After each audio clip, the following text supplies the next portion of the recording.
ইসলামকে হেয় প্রতিপন্ন করার জন্য, ইসলামের নবী সাল্লাল্লাহু আলাইহি সাল্লামকে হেয় প্রতিপন্ন করার জন্য ব্লগার এবং নাস্তিক যারা, তারাও সেই আন্দোলনের সাথে সম্পৃক্ত হয়েছিল। তারই প্রতিক্রিয়া হিসেবে হেফাজতের পক্ষ থেকে 13 দফা দাবিতে শাপলা চত্বরে ঐতিহাসিক সমাবেশ হয়। সেই সমাবেশে হত্যাকাণ্ড সংঘটিত হয়েছে। কতজনকে হত্যা করা হয়েছে এ ব্যাপারে এখন পর্যন্ত সুনির্দিষ্ট কোনো পরিসংখ্যান পাওয়া যাচ্ছে না। অধিকার নামে একটি মানবাধিকার সংগঠন, তারা 61 জনের একটি তালিকা তৈরি করেছে।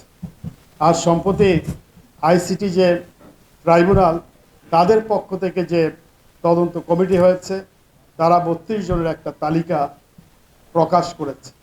কিন্তু প্রকৃত সংখ্যা তার চাইতে অনেক বেশি।